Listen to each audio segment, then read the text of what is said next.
Welcome back to the channel. Welcome back to another episode of the Freshman 15 College Football Podcast. Right back with me, LP Cruz, alongside Tyler Moore, talking college football in about 15 minutes. And if I sound weird, I got cough drops in my mouth, snot in my nose. Not the best, but it's my flu game 2.0. So we're going to get this thing done right. And let's get started. Tyler, what is up, my man? Not much. The Ohio State Buckeyes are number one. Number one, Georgia Bulldogs 2, Wolverines 3, Seminoles 4. I'm feeling pretty good. Strength of schedule's coming through, baby. Oh, yeah. Oh, I will get back to that too later on. Just hold on to that one for a quick second. But yeah, man, I mean, we're kind of approaching it now because the game is in 2 weeks. No, that's the weekend of Thanksgiving. Thanksgiving, okay. Rivalry weekend is the last weekend of November, basically.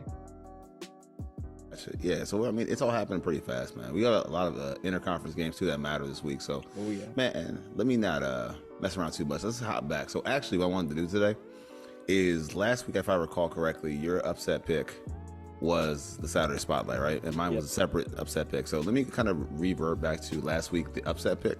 Yep. So in that game, I had taken in my upset pick, I took Colorado over UCLA, and I guess the rationale for that would have been that you figure with the struggling offense of UCLA, they'd be able to kind of hang with Colorado and vice versa. It'd kind of be not strength on strength, but week on week and kind of meet in the middle. That did not happen at all, man, from what I saw. Pretty much in that game, you had Shedeur Sanders scrambling for his life. And I'm not trying to be like tongue-in-cheek or trying to be funny about it. There were certain plays in the game where when he dropped back to throw, you thought that it was a screen pass on how fast the UCLA defense got in the backfield, and the Twins shut that game down, man. They were holding it down. Pretty much they were like thing one and thing two, just breaking through the backfield and creating havoc on that side. And for Shedeur Sanders, and I kind of want to talk about this too, because you think you've heard the rumors as well that he holds the ball to preserve his stats. Yeah, kind of like an NBA player does. Like he doesn't shoot at the buzzer to save the the field goal percentage. I don't think that's what it is. I really don't. When you watch him play, I think there's a legitimate sense of his processor is not as fast as everybody else, like the top tier guys, right? So he sees things a little bit slower. Playing at Jackson State is not like playing, in Colorado. It's not like playing at TCU. It's not like playing at, the Rose Bowl. It's not the same thing. And so I think it's the imperfect combination of you see that he doesn't see things as fast and the O-line is not blocking as well. Plus, add to them not having a running game, and it creates more and more and more problems. Actually, if anything, the Buffs defense made a couple plays, a couple stops in the red zone, a couple turnovers. Once you lost Shiloh Sanders, that was it. Like you had no other presence back there. It was just eventually the dam was going to break, and goddamn did it break over the Buffs. So tough week, man. Tough week for Colorado once again, who is way, way, way out of the rankings, and every week, man, that Deion Luster kind of fades off a little bit. So yeah, you really don't hear too much about it anymore. But like the whole Shedeur Sanders stat padding kind of thing, you get that with like an Aaron Rodgers. Aaron Rodgers is known for that. We've watched over his career. He does that, and you can tell that's not what Shedeur does. He, like you said, he doesn't process everything the way he's supposed to immediately. Like these elite guys like Drake May or any like even Bo Nix now, the way that he processes things. Yeah. And you can see there's levels to it, and he's like on the second, third tier of that. So I had to say this too. I gotta say this. And I'm a fan of Deion, obviously, fan of what he's doing. But can we take a step back? If you watch the broadcast or whatever, there's a fine line of saying a guy is tough and a guy is unfazed by the pressure versus the guy is oblivious to the pressure in a negative stance. And I think Herbie has gotten to the point where he really is becoming a fan of Deion too, the coach and the persona, versus just being the guy kind of calling it for what it is. Shedeur is not so unbothered by the pressure that he kind of just hangs in there because he wants to. It's that the fact that he's not seeing it fast enough. He's not adjusting to what he has in front of him, i.e. the O-line. A lot of quarterbacks you see know the O-line is bad, and their feet are faster, their arms are faster, their brain works faster. He's just not seeing it, and I think that's fair to say. And I think Herbie was kind of hesitant to kind of call it for what it was. And I think, again, it takes time, and there is levels to it. Yep. Literally in the reads and the progression. So there's that, man. But going back to our other game of the week was the game with Utah and Oregon. So I'm gonna let you take the lead on that one because I watched it and I was not happy. But yeah, go ahead, man. I know a lot of people had parlays on that one, but man, I had Utah over Oregon, and that just didn't happen. 38-6. And you don't really expect that out of Utah because they're one of the top defenses in the nation, the top defense in the Pac-12, and they just got obliterated. Bo Nix was like 77% completion percentage, 278 yards. I think they racked up with like another 150 on the ground, and they just took care of business. And for Utah, their running game never got started. Through the third quarter, they had 28 yards rushing, 1.2 yards a pop, and they only had 5 first downs rushing, and 4 of those came in their final 2 drives when the game was already out of order. Bryson Barnes, he came back to earth, 2 interceptions. And when college football, it is, and football in general is a passing leagues now, but you still have to be able to run the ball in certain situations and be efficient with it. And when you can't get that run game going and you're throwing a guy who's basically a walk-on at this point, and I know we praised him last week because he balled out, but he struggles against a good Oregon defense, and it comes to show like, hey, a lot of these guys can't put a game of this magnitude on their back. And like I said, they never got their offense going, and it was almost like they were shell shocked the entire game. And Oregon, with that high-powered offense and good defense under Dan Lanning, they just took over, and they proved that they're the number 6 team in the nation. Yeah, and so like I told you before the show started, I wouldn't go with notes, but I wrote down 4 words about this game, and it says all 3 phases, or 5 words, sorry, all 3 phases for Oregon, and I think that's what I'm looking at with them. And when I say the 3, I really mean defense, running, and Bo Nix. I think the team has become very much well-rounded, more than we had expected. I think the first sense, I talked about it before, they have one of the most, I think, well-rounded backfields in college football with Bucky Irving, who is a broken tackle waiting to happen. I think you look at his juke rate, it's one of the best in the country, and I don't think it's close per snap at least, or per opportunity, or per touch. I think he's really on that level. And then you look at even Whittington as well, and then again the mobility of Bo Nix. I think overall with what they have, with the system, with Bo Nix's experience, and I'm using it in air quotes because it's funny, but it's real, and the receivers, everything is kind of clicking in their favor, man. And they're winning these games, and they're convincing wins, except for the one that they kind of are going to need later. But other than that, man, I'm really liking what I'm seeing from Oregon. Again, complete games, defensive domination, they're running the ball, and the easy button is there for Bo Nix. Yeah, so excellent. And the thing about Bo Nix, like he should be, I think he's going to be up there for the Heisman. He might be actually, he might be invited to New York City at this point, like the way, if he keep performing the way he is. But he, like we talk about Sam Hartman being so experienced, well, Bo Nix is the same way, and he doesn't let like the little things affect him. So he takes all this knowledge that he's gained over all these years, and he uses that to his advantage. He's seen everything now, just like Sam Hartman. But a lot of these guys who rely more on athleticism, they say, hey, if I get into a predicament, I'm just gonna run out of this, or just throw it long, run 9 routes or something like that. But he doesn't do that. He has it here. He doesn't have that extra ability, the scrambling ability like a lot of these younger guys do. And when he puts it together here and it meets the physicals, that Oregon offense is pretty much unstoppable. Yeah. So, man, even this week, right? Because a couple of the big games we have to look at. I'm gonna let you kind of carry the flag here, at least with our Saturday spotlight. What is your first game on the list for the Saturday spotlight? You're not gonna miss who helped themselves. And what? I actually did. It's Oklahoma. It's Oklahoma. We talked about it. We hurt me the most. They hurt me the most on the parlays, but yeah, you're right. Now, they lose to Kansas, and it was a sloppy game from both sides. You get run all over the place by Jason Bean of all people. He has 2 interceptions. Like I said, it's just a sloppy game. And now you muddle yourself in the Big 12. So now you have a loss. Texas has a loss. And if you two go into that final championship game, Texas versus Oklahoma, and Texas wins, bye-bye Oklahoma. Maybe even bye-bye Big 12, because that one hurts. So it actually hurts Oklahoma and the Big 12, because we've seen Texas play close games too lately. And, that kind of hurts everybody. Like, no one likes it when you should win a game, but you're sitting on your couch butt puckered the whole time because Houston's going to come out over Texas or something like that. It's crazy.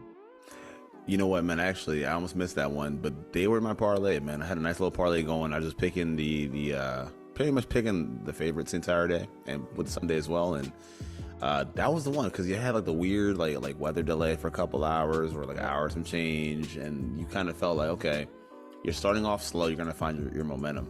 They did, but the defense kind of fell behind too. And then just to allow the touchdown to Devin Neal and Bean. And actually, man, I ain't gonna lie, I kind of like what Bean's got. I like his tools. I actually like his tools. He's not great by any means, but from the combination of his running assets and the running game is enough. And again, the mistakes by Dylan Gabriel when it's a game you had right then and there. Yeah. Should have won it. Yeah, man. I don't know how I missed that one, but yeah, absolutely. The Sooners took themselves out. So my Saturday spotlight, this one was hard, but I'm gonna go Georgia, Missouri. That's the one, the SEC East Showdown. Number 12 versus number 2. So like I've admittedly I've never watched a game in Missouri this year, but looking at their stats, that offense is good, like good. 97.1 success rate in the red zone. Like that is like their quarterback has 2,500 yards passing.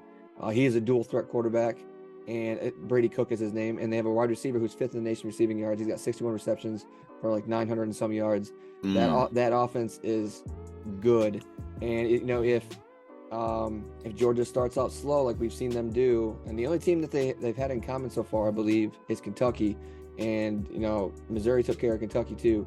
So in this game, whoever wins this holds first place and the tiebreaker in the SEC East. So this is a big one, and I think that's a 3:30 game. So I'm gonna watch the Mizzou and Bulldogs for my Saturday spotlight. So I'm gonna work back to that one. So hold that thought with the SEC for a minute, but I'm gonna go to our Saturday spotlight, and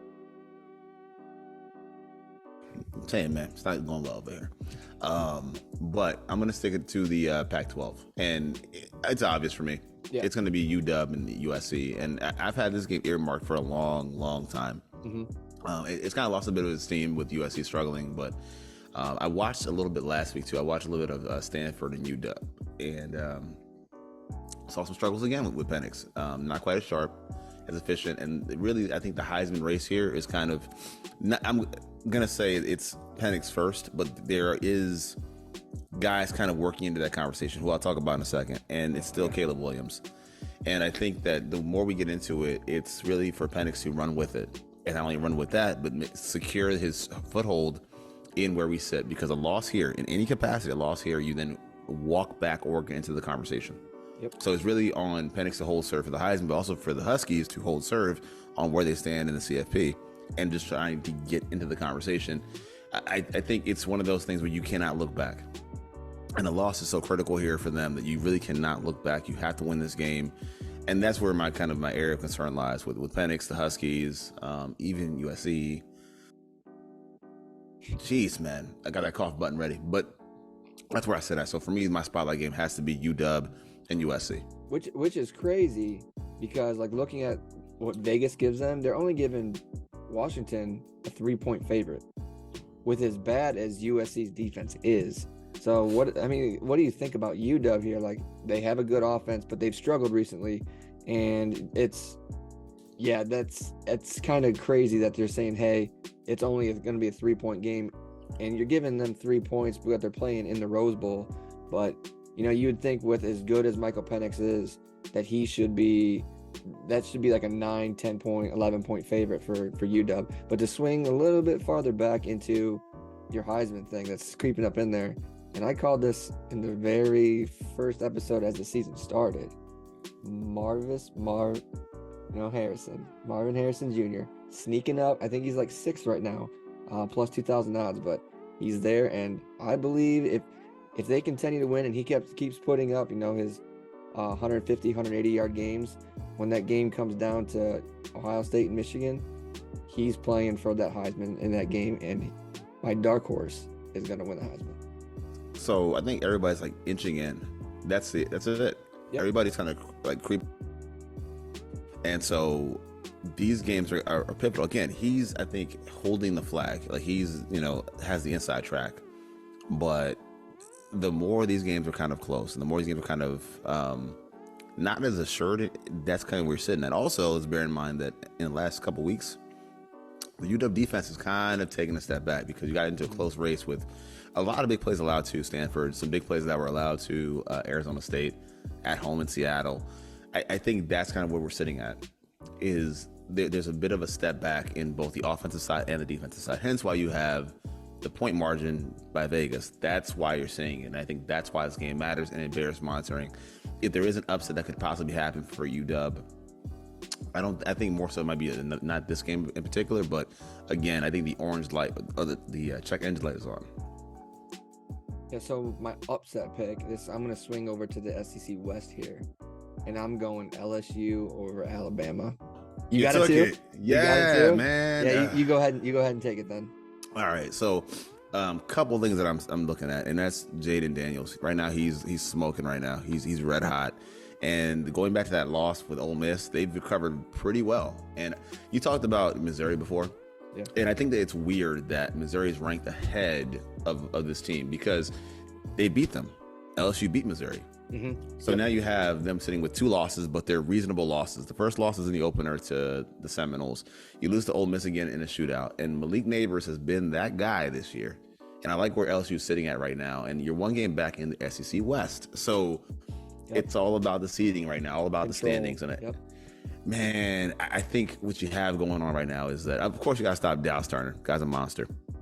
But if you can force Milroe to make mistakes, I can kind of feel the Tigers an upset down in Tuscaloosa. It just feels like they're not dead yet, man. They need chaos. And the one thing I'll say, though, before you hop in, man, the one thing I'll say about schedules, having Georgia State on your schedule is a big no-no. Because they're going to need games. They need chaos in the standings, in the rankings. They need chaos to make a push. And I think that they're really, really, really like have a snowball's chance in hell right now. But the game you have against Georgia State was probably a bad idea. Yeah, so the thing is, like, the committee, they're not going to keep out an SEC champion, you know? So let's say Georgia wins or, whoever, but LSU ends up in there. They're going to play Georgia State. If they win the SEC like outright, they're getting in no matter what they're ranked right now. The committee will not keep out an SEC champion. Like they don't care about the Pac-12. We've seen that. They don't care about the Big 12 right now. We've seen that. They will not keep out a Big 10 champion, and they will not keep out an SEC champion. So like that strength of schedule, like that, yeah, that could hurt you like as you're like buying for this for when it comes to the rankings for 1, 2, 3 in like your division within the conference. But it's, I mean, you're going up against Alabama, who's number 1 right now. So you take control. You control your own destiny. You control your chaos, and controlled chaos is what you want. And LSU is in the driver's seat right now. Yeah, man. I think it's setting up really nicely. I think these next couple weeks with these next couple teams and everything is stacking up. I mean, and it's funny, man. This is kind of going along here, but it's sad that we're in kind of the last season of our current format. It's sad that we're kind of in the last season of the Big 12. Pac-12. It's sad that that's the way it's looking like, because right now we're setting up for a phenomenal finish, and it's like almost too little, too late. You kind of get the vibes. You know how you watch the NFL playoffs? You're like, damn. Season's almost over. Yeah, it's almost feel like it's the beginning of the end for a great ride in college football, and it couldn't have gone a better way than where we're at. Yeah, it's like you said, it's been a ride. This last month, the month of November, we got the weather changing. We got Big 10 football. We got that cold, snowy, rainy, windy weather. That's people call it football weather. Tell me about it. But then you also get Ohio. You're gonna get Michigan versus Penn State. That's a good one. And then Ohio State, Michigan, and then but then we have to look forward to as much as the end of this year is going to suck. We got the conferences combining next year, which is going to be super games all next season. So that's what's really going to be fun. But like you said, this final like the abomination of the Pac-12 is in for a wild ride for this one. Facts, man. Facts. Other than that, dude, any last thoughts? No, I'm sitting happy right now. I'm just gonna ride this out and wait for I think it's November 25th this year. Easy street.